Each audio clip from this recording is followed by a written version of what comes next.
to Twisted Tales.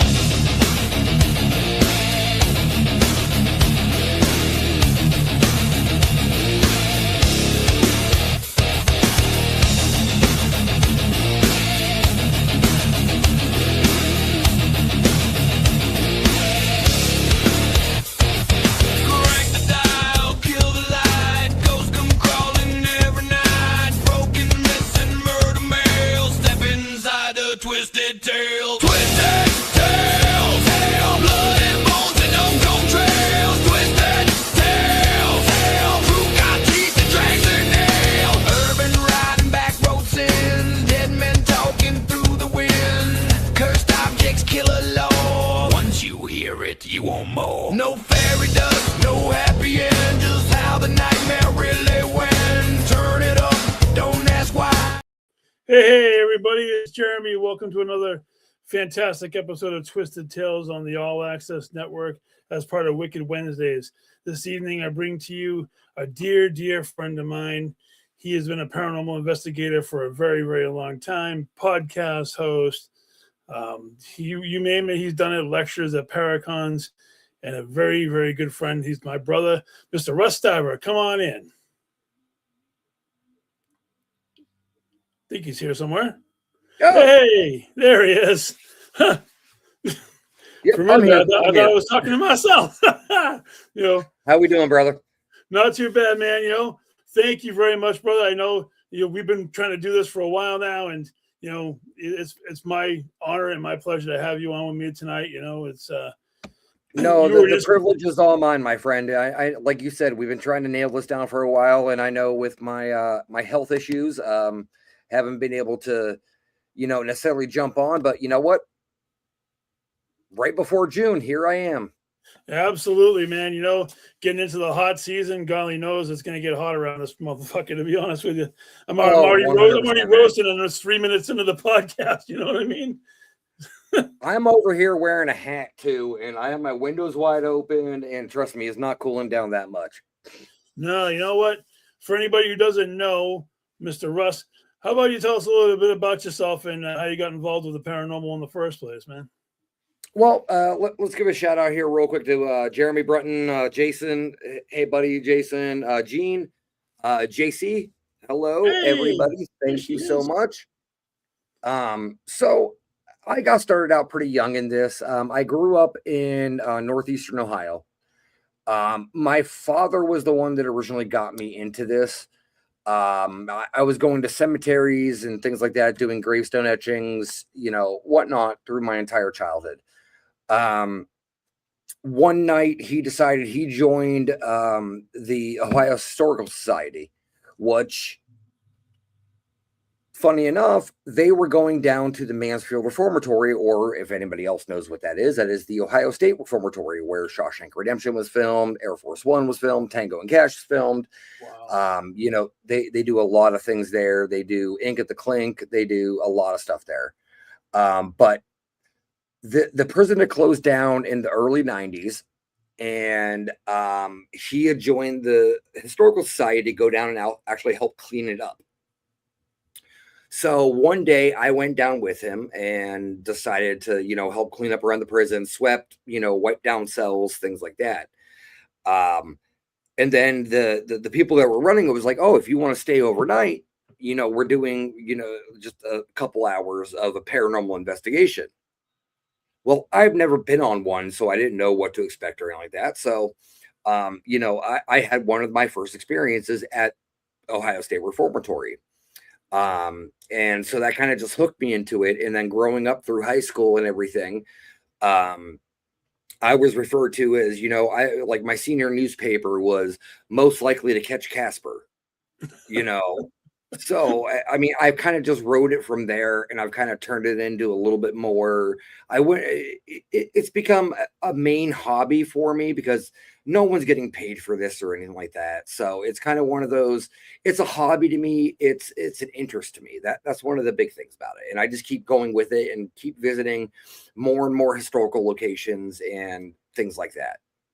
That is awesome, man. I know you've been doing it, as I said, like the majority of your life, you know, and you I'm 42 right now, so I've been doing it 29 years. oh my God, that's an amazing amount of time. Phew. I started back when we were using baby powder, string, and bells. Well, that had to be some interesting results using the old school methods, because all the stuff with the bells and whistles these days is definitely taking over the investigation. You know what? And the bells and whistles are just that, bells and whistles. And you know what? If you can go back to the days of the simplistic things, like you and I have discussed multiple times before about cars. They don't build cars like they do anymore. Everything's operated by a computer.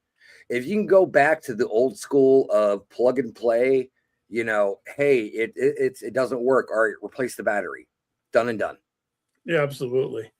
Like that's the big thing about it now is people are more drawn towards those bells and whistles and the lights and the flashy things and things like that. And that's not what you need to look forward to. You need to look forward to the results. Yeah. I mean, the results, and, you know, just trying to figure out what's going on out there, because we've only hit the tip of the iceberg with all of those things that are going on in the paranormal. And 100%. One of our really good friends, Nate Elwell, who was just on here prior this past Wednesday for Paranormal Unveiled. Yeah. He wrote that book about what apps to trust and equipment and things like that. And, I read his book while I was laid up in the hospital the one time. I agree. So, but yeah, older cars did last longer. I mean, that's why Jeremy and I are still kicking, because, you can't kick steel, but you can break plastic. But it's one of those things where do your research. Like, I still enjoy using just a classic recorder and just going in and sitting and just listening, because that's the biggest thing. When you're spending 45 minutes on a floor, you have 50 minutes on setting up equipment. You're missing everything. So less is more. Oh, I agree with you. And I think that was kind of like I was going to ask you, like, the differences between like the older style methods, like you did when you first started in, versus the current methods, which I don't even understand half the equipment between all the portal boxes and whatnot and so forth. Do you feel that the evolution has been a good thing, or do you feel that the evolution has hindered the natural aura of the paranormal? Hot take. I don't think it's necessarily hindered it, but I think it has distracted it, because people want to throw up all these bells and whistles and lights and this and that. And, if something comes near it, like 60 lights go off, and then, it plays, Ring Around the Rosie or like whatever, like, an EMF meter these days, it flashes up high enough, it'll bring you up a cup of coffee. I don't know. Like, it's getting to the point of these things. And, back in the old days, we took a lot more into account, which would be the weather patterns. You would look more into, and I'm not saying the teams out there don't look into the electrical patterns of the building itself to see where, wires are, or exposed wires are, or especially where, the breaker boxes or anything like that. People don't pay attention to that. When they take pictures down a hallway and something shows up at a window, they don't think to check outside if there's a reflection of a car coming down the road, or a light from a house that's half a mile away. Yeah. They get that glare in the light and they automatically go, oh, that's something. I think that the older generations questioned a lot more. Whereas the newer generations think that these pieces of equipment are going to tell them everything they need to know. We stopped questioning and started believing. Well, that's fair. It's good to question. It really is. But it's also good to have to question everything. That's true. I mean, there are so many things that can be easily disproven. But there are some things that both of us have witnessed that you just can't disprove. I mean, there's just... You know what? The thing about it is, though, and Jeremy, you know me. You've known me for 10 years now and everything. Yeah. And I'm the type of person that I've been in this field long enough that if a spirit were to walk up to me right now and slap me in the face, I'd still question it. That's fair.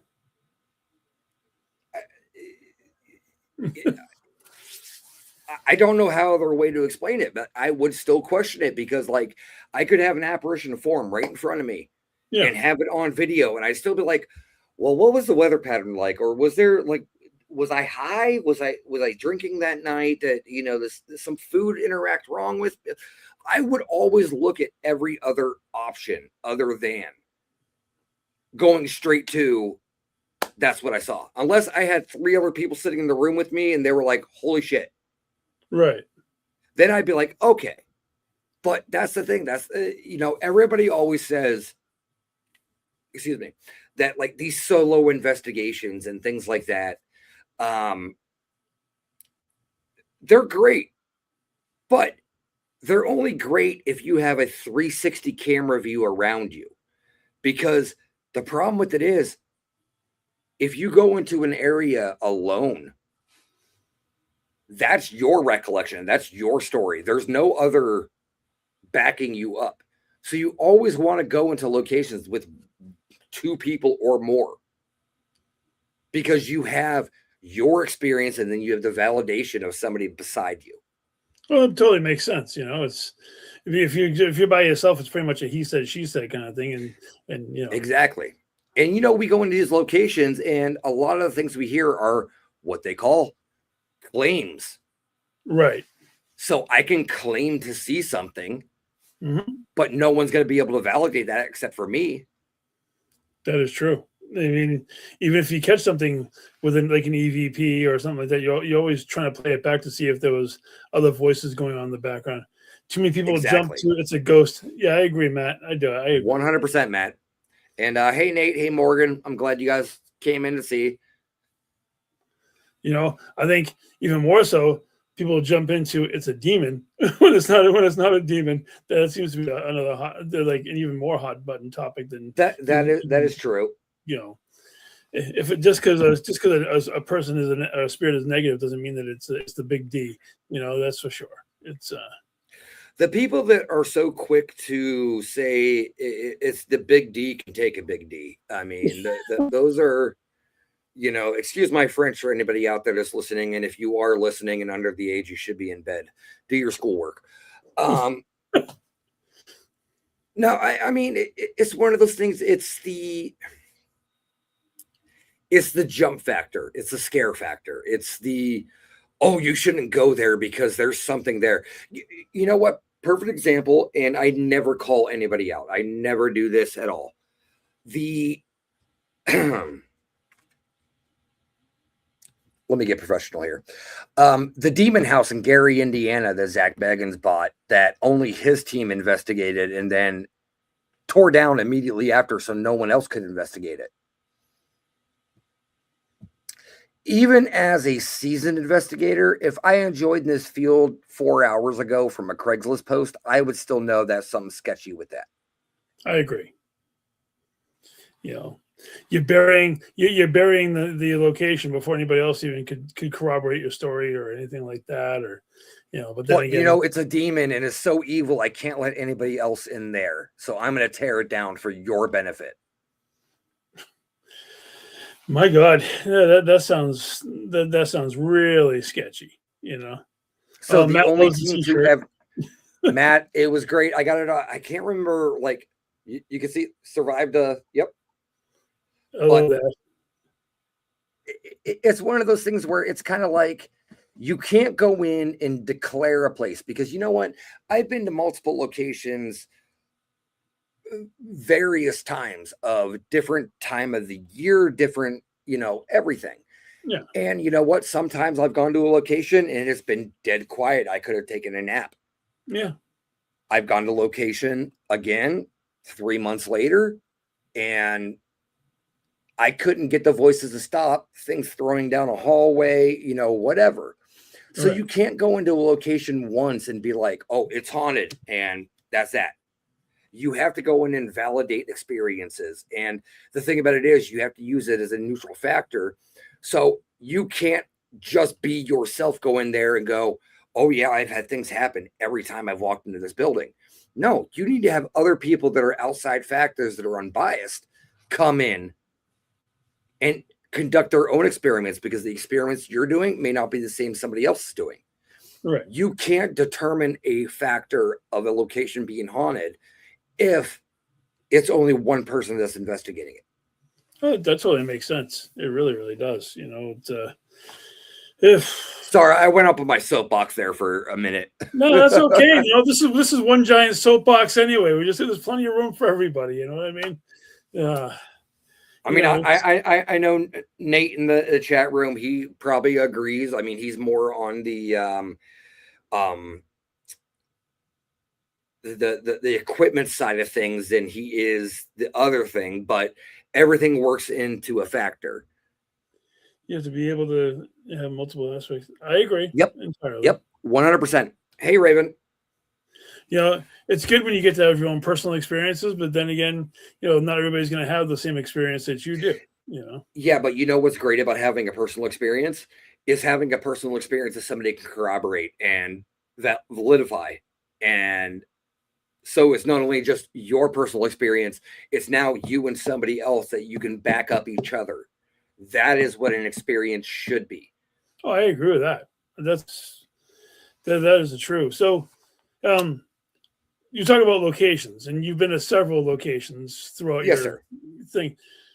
What are some of your favorite locations that you've actually been to? If not just for activity, just in awe of the actual location themselves. Historical factor. No, I've had the opportunity to travel the country, in my, like I said earlier, in my 29 years of investigating everything. So I've been able to go to Alcatraz. I've been able to go to the Washoe Club in Virginia City, Nevada. I've been able to go all over the place. And, some of my favorite locations are a lot of the ones that are the lesser knowns. One of my favorite locations is actually the House of Wills in Cleveland, Ohio. It's an old funeral home. Daryl Marston wrote a book about it. If you can get in there and investigate, I tell you what, it is a place that I have a very sordid history with, because I've had good experiences there and I've had bad experiences there. Okay. But not only just the history of the location, it is absolutely such a beautiful building to begin with.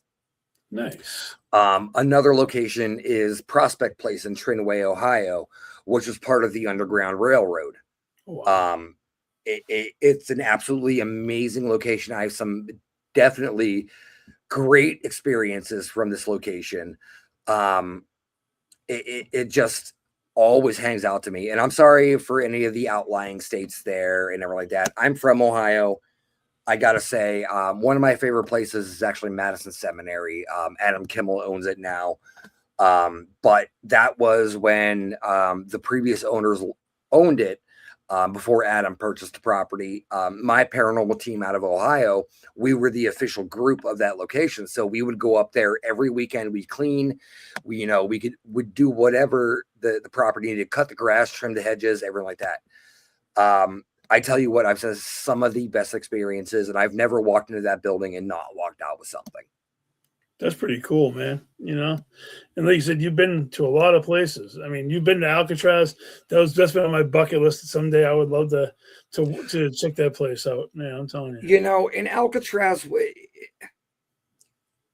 the sensitivity of the location itself, because you don't even have to be a medium or sensitive to be able to pick up on the misery and the energy that was on this island. Right. Because not only do you have the history of the location, but you have the constant water movement all around this island.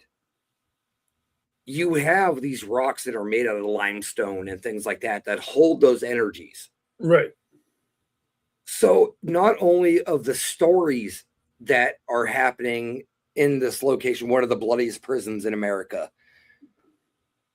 but you have the waters that are holding the energy. You have the stones that are holding the energy. Like one of the biggest things, like Alton, Illinois, the entire town is built out of limestone from a Civil War fort. Wow. So it is like considered one of the most haunted towns in America because of the limestone that they used, because limestone was a very cheap, easy mineral to get to build things. Trans-Allegheny. I know that's a Another one very near and dear to my heart. Trans-Allegheny was 2.5 hours from where I lived. The Violent Wing, Matt. Yes, the Violent Wing, the men's violent ward was absolutely insane. I would love to get back there. I've investigated Trans-Allegheny, I want to say 2 or 3 times. But I've always had something happen when I was there. It never was a quiet night, I guess you could say. That's pretty cool, man. And shout out to Matt and his lovely wife Elizabeth. They were on my show a little while ago. They have the Humbird Hotel Bar and Grill. Yes. I need to make it out there. Yeah, someday I would love to go check it out too, because I know that they're wonderful people. They've always been very supportive of the show, and once I spin Compass back up, I'm gonna have to reach out to them, have them on the show. I'll get you the info. Obviously, they're really, really great people, and fantastic. And you know what? We just had Jeff or Ashley and or both. I'm not sure. The Maine Paranormal and Horror Con, September, in Augusta, Maine. You guys, they put on a fantastic event last year, and this year they're going above and beyond. Both of us will be there. We'll be on the panel there. Yes, we will. Love Jeff and Ashley to death. Mike Danger. Everybody that goes into this, all the volunteers and everything, it is definitely an awesome event. So if you're not in the area, definitely check it out. Yep, and Jeff is here. That is Jeff. Yes, that is Hefe. And the hat is an amazing hat this year. I like the old classic snapback. What are you drinking out of? A vase you put flowers in or something like that, pal? Good job, buddy. It is a flower vase. Well, you told me you were going to be drinking something different. I was like, what the hell is he drinking out of tonight? It's just sweet tea, but it's out of a flower vase. It's pretty cool. I've done that before. Any glass you can find, it's good. It's a good size. So, no, I just did it to mess with you, just to throw you off. Yeah, it is what it is. I can throw myself off. I don't need any help with that category. Yes, Jeff, it is a nice hat. This guy this past weekend that I went and saw gave it to me. So, definitely get a hold of that guy. I think his name's Jeff Whittam. He's in Gray, Maine. I may have his gate code too. You just need to go to his house. Doesn't sound like it. I got to get myself one of those snapbacks too. That thing is pretty cool. So they are awesome. And I will be rocking this the entire season at Spirit Halloween. So. That's true. That's right. You are a manager for Spirit Halloween. You've been there for several years. What is that experience like? Getting ready for the upcoming Halloween season, and even during the season, what's it like to be on that side of the Spirit coin? Because it's stressful because of it's one of those things where all the costumes are the newest, hottest thing. Like last year was the K-pop Demon Hunter costumes and things like that, which didn't come out until the second week of October for whatever reason. But I thrive on the chaos. I love the chaos of it. I love the consistently changing world of the retail. Thinking on your feet, going quickly, things like that. That's what I thrive off of. I can't say for certainty this year. If anybody follows the Spirit website or anything like that, the ISC, which we call the interactive store experience, which is, last year they had the walkthrough train car and stuff like that. Yeah. This year is going to be a campground setup. They've teased at it, and there are some exclusive animatronics that are coming out that go with that theme. One theme that I did see, or actually 2 animatronics that I did see that they are releasing this year. They were supposed to be released last year, but because of certain things, they could not release them. Yes, Gene, I have it in the back 100%. You can go check it yourself. It's right out the hallway to the left and keep going. What do you have in the back? Oh, I get you. Okay, I get the joke. So one of the animatronics they are releasing this year is actually going to be a 6-foot-something Michael Myers animatronic that, from what I've seen, has been fantastic. Also, that what they have actually already released has been the Xenomorph animatronic. Oh wow! And this Xenomorph, it's $500, but it is spot on to movie. Like, it is so detailed, down Really? to the dome of the head Yeah, being transparent, and you'd actually see a skull inside. dude, that's pretty sick. I When mean, you said campground, I was thinking a particular hockey Jason, mask wearing yep, yep. individual. You know, that'll be coming out, I'm sure, as well. I mean, you know, and of course, it's you know, been a while. Spirit has to double down on the clown thing, of course. Well, you know, Terrifier is the hottest thing still. We're supposed to be getting the fourth one. I think You watch your whore mouth. I'm sorry, Pennywise walked so Art the Clown could run. We're gonna get into that in a second. Trust me, I got all that shit written down. But no, seriously, you know, you know what the hell? I know you love. I know that Pennywise and the It franchise is particularly close and near and dear to your heart. Of course.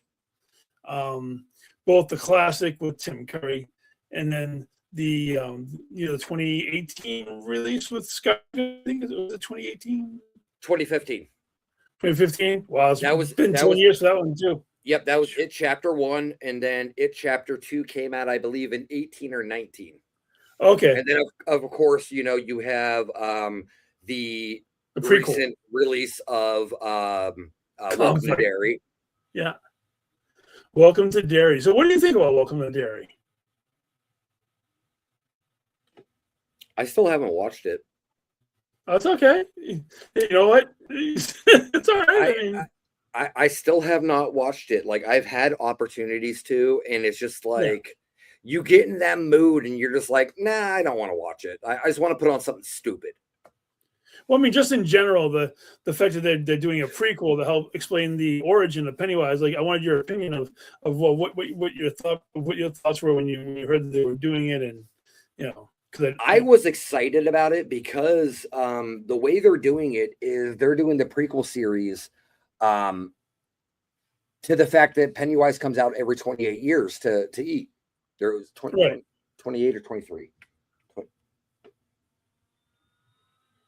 23 years, I think. Okay. Because I always get it mixed up with the Jeepers Creepers. Yeah, because one comes out 23, one comes out 28. Right. But I like how they're doing it in the buildup of Pennywise from the origin to all the way through to the 1990 Pennywise It that Stephen King did. And then, you know, going into It Chapter 1, It Chapter 2, things like that. So I'm glad they're finally giving, you know, for those that didn't read the book, I mean, they're elaborating more on it and everything like that. But I'm glad they're finally giving, okay, I'm sorry, 27 years. I feel like a terrible person. It's been a day, Jeff. Trust me. But they're giving a story back to Pennywise and AKA Bob Gray. So I mean, I haven't watched the show, but I know about it. Right. Of course, because, you know, working for Spirit and everything, I have to know a little bit about everything. Mm-hmm. You know, I know everything from Paw Patrol to Art the Clown. Like, it's insane. But I enjoy that they're giving a backstory to the characters, because I think a lot of times when you get theatrical releases and things, you don't get enough of a backstory of a character or an origin or things like that. Right. So you need multiples to be able to explain it and everything. Because everybody out there, if you're going to do an origin story or something like that, the first movie of the series would be just the backstory of that character to build that character up. There would be nothing else to it. It would just be the backstory of that character. Whereas you have these franchises like Terrifier or, you know, Alien or, you know, Predator or whatever, where you can build these backstories through multiple movies. You give a little bit of backstory each segment that you do. you know, I mean, you have your massive franchises like your Texas Chainsaw and your Friday the 13th. Oh yeah, your TCMs, your NEOS, yeah. I think Halloween has the most movies, although the most convoluted, branched out storyline that I've ever seen for any character ever is probably Halloween, because you know the people who did these recent ones wanted you to forget about the 30 plus years worth of movies beforehand. They wanted you to go to 1, 2, and then the final 3. They wanted you to forget everything in between. They I actually mean, did an interview. are we not going to bring up the elephant in the room of this and, you know, bring up 3 of the worst films ever, whether it be Halloween H2O, Okay, Freddy Those are vs. the worst. Jason, What's that? Freddy vs. Jason, One of the greatest movies of all time. I hate that. I definitely terrible. And okay, let's polish off with this one here. Yep, What was it, Jason in Space? that's a great one too. Okay, I enjoy Howard the Duck and Killer Clowns from Outer Space and Killer Tomatoes. I did not enjoy Jason in Space. No, I mean, I think it gave us something different. Like, plus, I mean, I liked Kane Hodder in that one as well. He did an amazing job in that one too. But I'm sorry, that is a rewash, because if you remember correctly, a certain actor named Warwick Davis did Leprechaun in Space prior to that. I mean, yeah, but you can argue anything after part 9 for Jason was kind of in the comedic realm anyway, and I felt that Jason wants to see Art the Clown versus Pennywise, and Pennywise would eat Art the Clown without a problem. You know what? That actually brings up a good debate, because the simple fact of it is, Pennywise has already been described as a extraterrestrial being. Yes. Art's storyline, from what I understand, kind of is going along the same aspect of that. To a much lesser degree. Like, they've been explaining that the actual the actual entity that is Pennywise is an ancient energy spirit that was created by like Stephen King has the Crimson King. I'm sure you're familiar with the Crimson King. Yep. Which is the most powerful of all of his upper echelon entities like that, and that Pennywise is actually like extremely strong. I think that's the second or third highest powerful character in that particular thing. Whereas Art the Clown started off as just a dude in a clown suit, and then he kind of got immortal in the second and the third one. But I don't think he's anywhere near the power class of a Pennywise. That's why I don't think that fight would even be remotely close. But no, and the thing about it is, you know, a lot of people don't realize, if you're a Stephen King fan out there, a lot of his stories coincide with other stories that he's done. Like there were references to Pennywise in oh god, what the hell book was it? The one that Stephen King wrote about the JFK assassination. I can't remember the name of it right off the top of my head. 1965, I think it's called. But there's references to Bob Gray, who Bob Gray is Pennywise. Right. So, like, a lot of people don't realize is Stephen King has made this web of stories, like, you know, The Shining and Dr. Sleep. They're also referred to other stories that he's written as The Shine and everything like that. So it wasn't just Danny Torrance. They had The Shine. He refers to The Shine in multiple different areas of his literacy. So where I think that's where art is missing that aspect. There's not as strong of a backstory and universe. Well, the scary part is that Art doesn't have a backstory yet. Going in, you're supposed to finally get some in the 4th movie that comes out, which is the 4th and final movie for him in the Terrifier franchise. Damon Leone and David Thornton have already confirmed that there's going to be the last in the Terrifier franchise. It might not be the last year of Art the Clown, but in the Terrifier franchise, it's going to be the final movie in that particular. Yeah. It's going to be one of those things. I think honestly, art's had its moment, and I think art's run the course. In 10 years, those movies will hold up as probably, as the newer generation, Right. that's the newer generation Pennywise. No, that's true. I mean, I would even go to say like probably the newer generation Jason Voorhees or Michael Myers, because he is a silent killer who doesn't speak. He just kills and doesn't talk. And let's face it, Jason and Michael are similar where they don't speak, they just kill. And yeah, it's obvious. I know, but would you rather? Okay, so here's a would you rather? Yeah. Would you rather have a killer that silently stalks you, or would you rather have a killer that makes quips and little jokes with you? So you could have your Michael or your Jason, right. or you could have your Freddy or your Pennywise. Now, as far as watching and entertainment wise, definitely the ones that have the quips, like a Freddy Krueger or Pennywise or the Leprechaun. Yeah. Dialogue. But yes. but when I was going back to like what you call the Jason versus Freddy movie, it made sense for those two characters to battle because it went all the way back to part 9 when Freddy's glove pulls Jason's mask down at the end of that movie. So there was a bridging arc that people waited a long time for, and when they gave you the movie was, I loved if you just put the two of them on the screen for whatever the time that they had and just took all the humans out of it, I would have been fine with that movie. That was fine with me. I can still watch it to this day. And I will say this, biased, one of the best soundtracks, Bell to Bell, that I'd ever heard a movie actually have.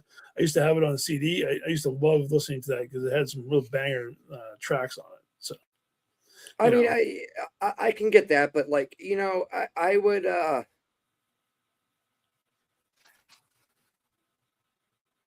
Now. I'm not a huge fan, and everybody can give me shit for this. I'm not a huge fan of the Scream franchise. Right. Does Ghostface ever really talk on camera other than on the phone? In the final scenes or when he has that speaker thing, Jason in New York was a fun watch. I do agree with Matt on that one. Jason Takes Manhattan. Jason Takes Manhattan was that was a campy fun one. No, you know what? And aside from like when he's in the room with like Sydney or something like that, that's the only time you actually see the box. So yeah. You know what? So I'm gonna go hot take on this one. I'm gonna put you on the spot. Let's do it. Tim Curry or Skarsgård? Which one's better and why? Curry. Curry played the Pennywise role to a T. Because Pennywise is supposed to be more psychologically terrifying than it is physically terrifying. Pennywise, if you follow the book or know anything about the origin of Pennywise, he converts to your biggest fear. Right. He feeds off what your biggest fear is. Curry played that, and I see the whole thing with Skarsgård about how, the teeth and, the voice and everything like that. Curry played it off in 1990s when everybody was terrified of clowns. That was one of the biggest things, was everybody was terrified of clowns at that point. You couldn't see Ringling Brothers. You couldn't see anything without a clown on it or whatever. And it was one of the most terrifying things to kids ever. I mean, I was 6 years old in 1990. Curry just did it so effortlessly that he didn't have to be scary. It was what he was saying was what was scary. It's like, I'm sorry, you're going to have a clown sitting up on the ledge of a library going beep, beep, Richie. Like, you don't think that's going to scare you to death verse? Like, and I will give you this. The Skarsgård version, when in It Chapter 1, when he came out of the projector, when they first started using the projector and the slides started going through like crazy, that was a good jump scare. Like that was a good representation of Pennywise. But I think the 90 version of it, and nothing to the director of the new It films and everything, because I've met the guy. He's an amazing, brilliant mind.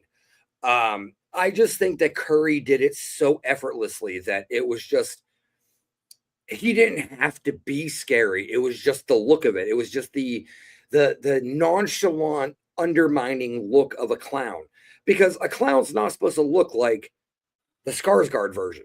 A clown's supposed to look nice and undetermining and unthreatening. And Curry pulled that off completely. I agree with you wholeheartedly, man. You know, his version of that clown is like, why is there a birthday clown in the sewer? And it really gets in you. Just his look and his mannerisms. I mean, Skarsgård is a great actor too, but something about Curry and just the eyes and the way that he looks at you and has the movements, the subtle movements is what really is the reason why I gravitate more towards the Tim Curry version, you know, myself. Like I said in the prior, Yeah. This hour here, less is more. Absolutely. Curry had that on-screen presence where, and this is the only way I will ever relate David Howard Thornton's Art the Clown to Tim Curry's Pennywise, is because David Howard Thornton is he's an environment actor. He doesn't talk. He doesn't do anything. He plays off of the emotion, which is the same thing that Tim Curry's Pennywise did. He didn't have to talk. Pennywise didn't have to talk, but having him talk made it that much more terrifying. You are 100% correct, man. I totally agree with you there. You know, I got to tell you, taking it back a bit from the letter stuff, I am so happy that I have you on here tonight, man.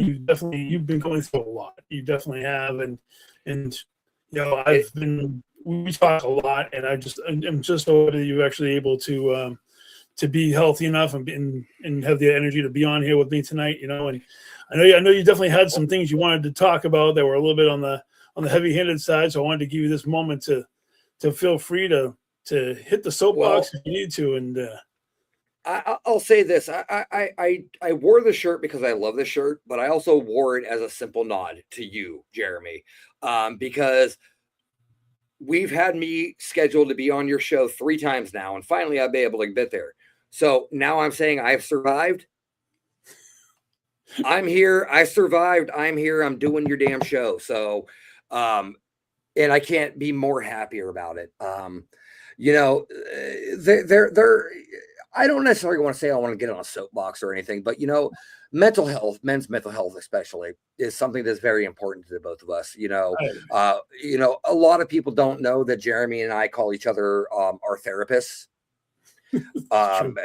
There are things like Jeremy. I talked to Jeremy yesterday, and on the phone, and he said he was trying to come up with questions that him and I have never talked about. Which in the 10 years that we've been talking on the phone, and everything, like Jeremy and I have a standing call every Tuesday that I talk to him every Tuesday. You know, and normally it's Sundays if we can get the chance in. But you know, men's mental health is something that's big up there, and I've seen a lot of struggle with it lately, through a lot of people. And you know, just for the guys out there, you know, don't be afraid to reach out to somebody. You know, you call people brothers for a reason. You know, those people out there that you consider family, that you consider a brother, they won't judge you for anything you're going through. And I know that specifically with you know, Nate and Jeremy, for sure. I mean, even with Jason Aiello too. Yeah. You know, find your tribe. Find those people that you're comfortable talking with, that you're not going to be embarrassed or feel like you're being judged. It's one of those big things. And you know, if you ever get into a bad area, I don't care if you're listening now or whatever, Russ Diver, Compass of Curiosities, Facebook, Instagram, Snapchat, TikTok, find me, reach out, send me a message. I'll talk to you without judgment. I'll talk to you without any preconceived notions or anything like that. Like, reach out to somebody. You know, sometimes I'm always, you know me, I'm open 24 hours a day. My phone's always on to anybody. Yep.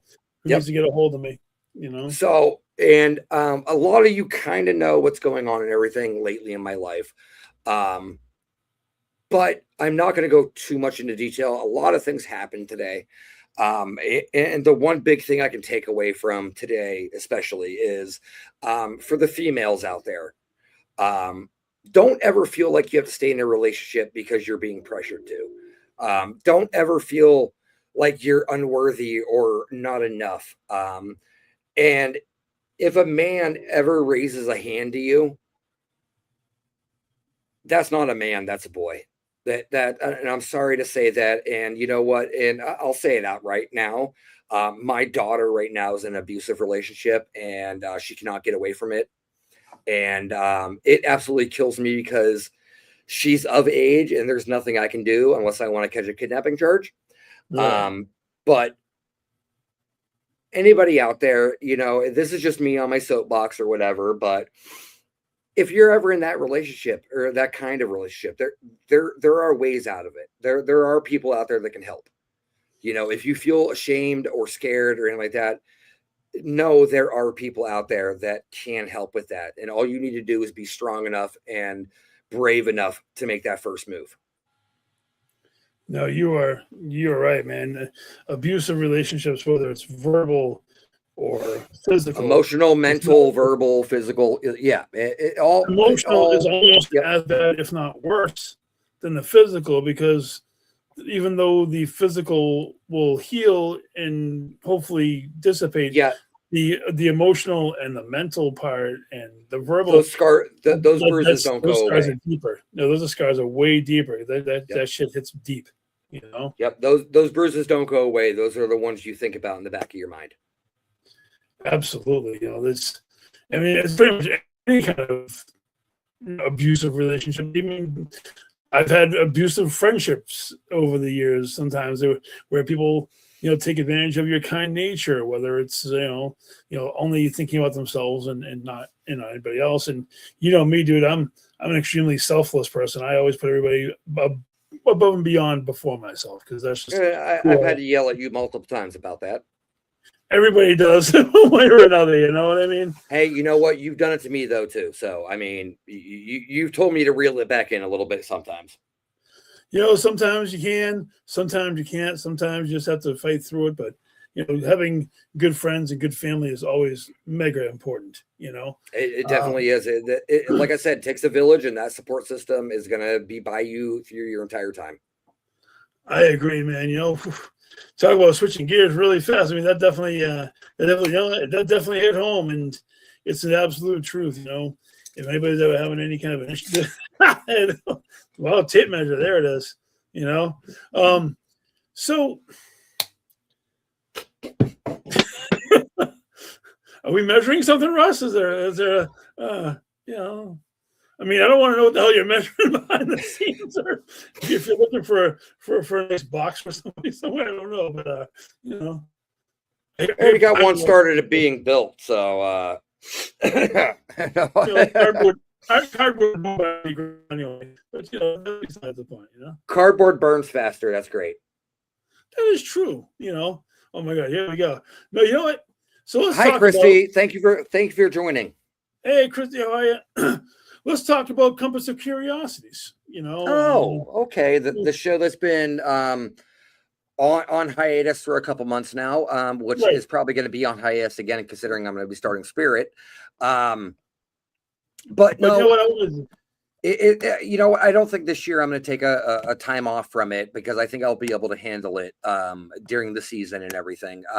So Compass Curiosities, it was on Monday nights at 9 p.m. But looking like a little bit of a rebrand, I guess, not necessarily a rebrand, but a switching of time and date, I guess you could say. Right. I'm looking for homes for Compass Curiosities. If not, I'll do it on my own.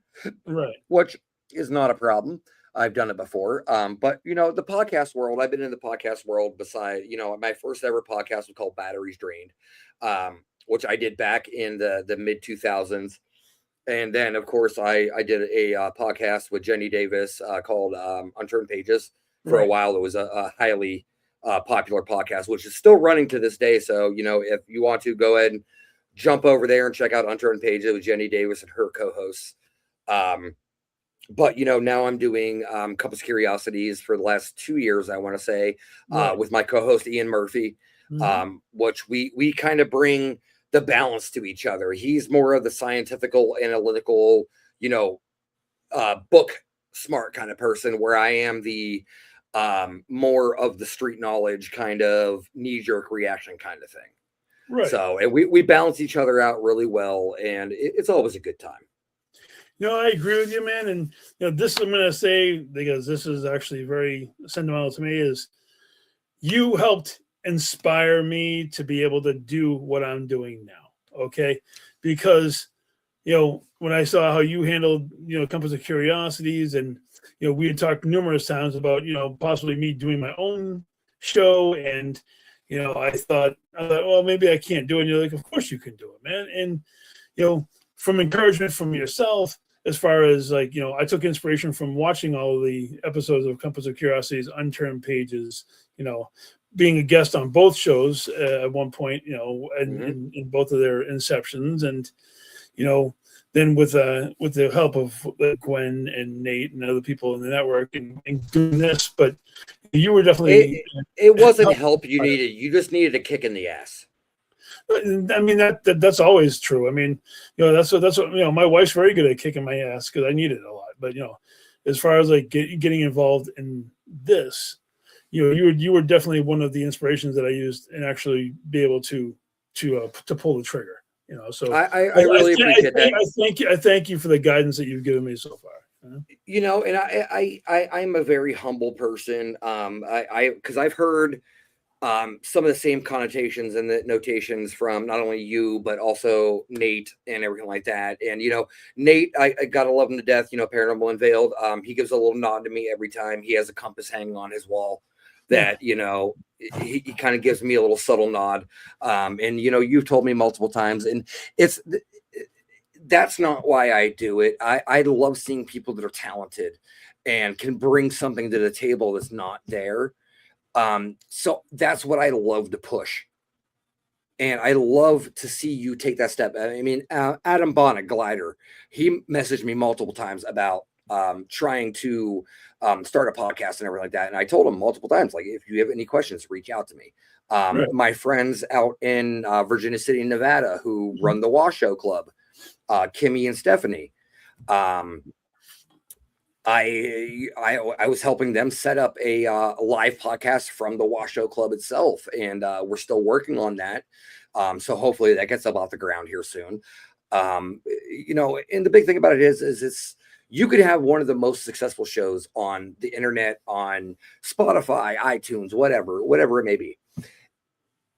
It's not about how many listeners you have. It's about the quality of the content you're putting out. Agreed. I could do a show every day, 7 days a week for an entire year. But you know what? I would rather do one show once a month with quality content, with spending time with a guest and being that person, instead of just that cycling line of same reused questions over and over again in just a different voice. That makes sense. You know, that definitely. So does. I always tell everybody, it's not about the quantity that I bring you. It's about the quality and the content that I bring you, because without the listeners, you would have no show. That is true. I don't say that like specifically to you, but I'm saying in general, like if you didn't have a listener base that didn't show up every week or whatever, you would have no show. So the people that are out there supporting you, listening to you, sharing you, things like that, those are the ones that make the show successful. You know, I agree with you wholeheartedly, whether they watch it live or they go in and whoever watches it and replay, because I know several people do that. I appreciate all of the listeners. I appreciate everybody who comes into the chats and the guests, and Gwen, especially for all her hard work behind the scenes. I know I put out a thank you post on Facebook the other day because I really meant every word that I put out there. You know, you know what? Gwen does an amazing job. Lee has something amazing set up here with the All Access Family Network and everything.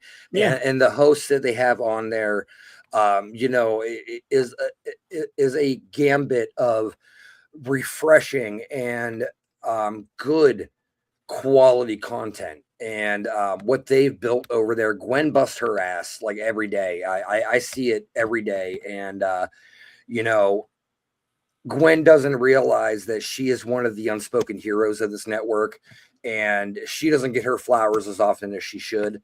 And Gwen, I know you're listening in the background. You do an amazing job and keeping everything online and on track with all these these guys over here. Because I can guarantee you, it's not easy keeping them all in line. It is definitely not, you know. I know that I message her like every single day because I'm constantly, you know, getting like advertisements going and getting it posted out there because I want to get as many people to watch because it's good for also the guests as well as it is for the host. You know, it's good to have as many eyes on the product as possible. And you know that. And Jeremy, I'm pretty sure Gwen would appreciate you stop being so needy. So, I mean, don't message her every day. No. It's all good, brother. You know, I'm just giving you hell. It's okay, you know. I'm used to that shit anyway. So oh no, you know what? Because I love when you message me or call me and just bounce ideas off me for the show and everything. Because I'm just like, there have been times that I've been like, yeah, go ahead and do that, and then I've been other times I've been like, steer away from that a little bit. But you do you. No, it's true, you know.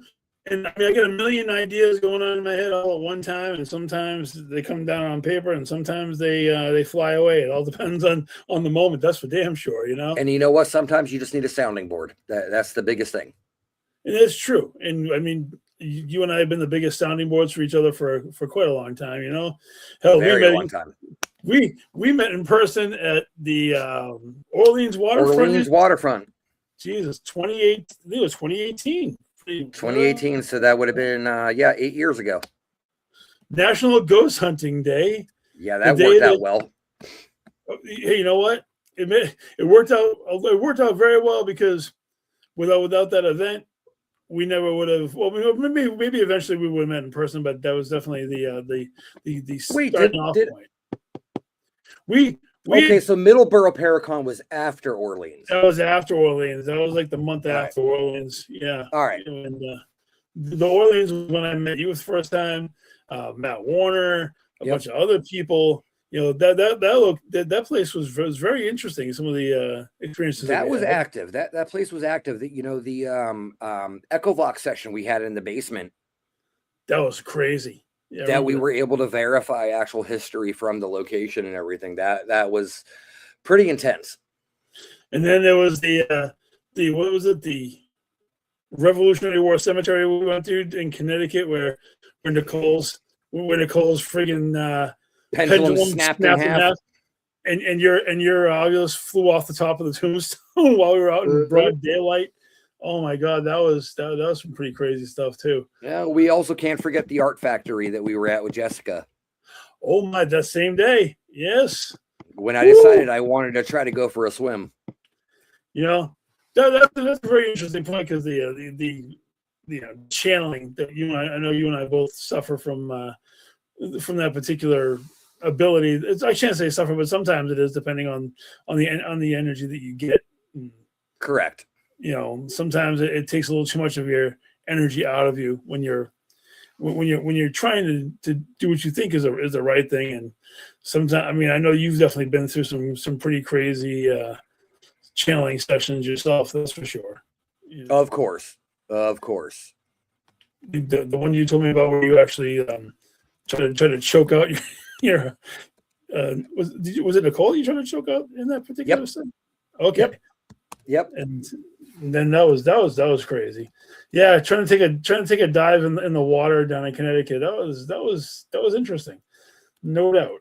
You know, that's you don't deal with that every single day. No, and the thing about it is, it's like I've learned with with Nicole being with me and everything, she's able to kind of track me a little bit and keep me kind of wrangled in.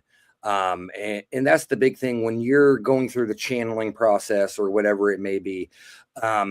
It's good to have somebody around you that could, wrangle you in and keep you on a level basis. And even when you do decide to start channeling, somebody that can bring you out of it safely. Right. I agree with you. You know what?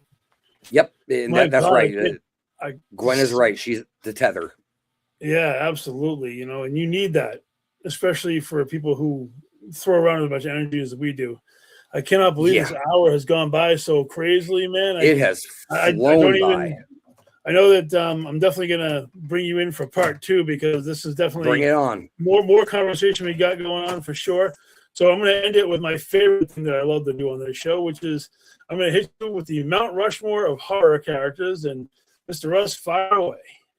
All right. So, of course, we're going to have Pennywise on there. I'm not including Art on there yet because he has not earned his flowers yet as being one of the OGs. Of course, you got to throw your good old man, Freddy, up there. Unpopular opinion, I am not going to include Leatherface or Jason or Michael or anything like that. I'm actually going to toss up Warwick Davis, the Leprechaun, up there. Okay. And also I'm going to go with let's see here, my fourth one here. What would be a good one? I mean, this is your personal one, so you can put up who you have a particular affliction towards. Yeah, I'm just trying to think. You know what? Honestly, I think it's going to be an unpopular opinion, but I think I'm going to throw up Sam up there.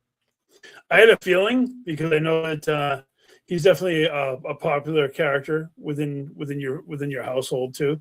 Well, not even that. It's just it's Sam. If you watch Trick or Treat, is a very moral character. He's in every single connotation of that movie, like all right. The 3 different tales or 4 different tales inside that movie. I think it's at least 3 or 4, yeah. And he was in every single one as the constant, and it was always a moral decision in every single story. Okay. So he's kind of like that the angel on your shoulder kind of thing.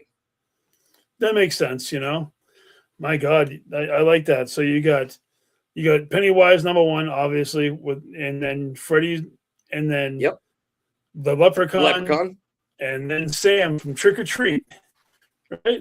Yeah, which is another one of those characters that doesn't speak ever. Absolutely, and probably deserves more than just the one movie. Obviously, it would be nice to see them do more with that character. Sammy Jammies. Sammy Jammies. So what, guys?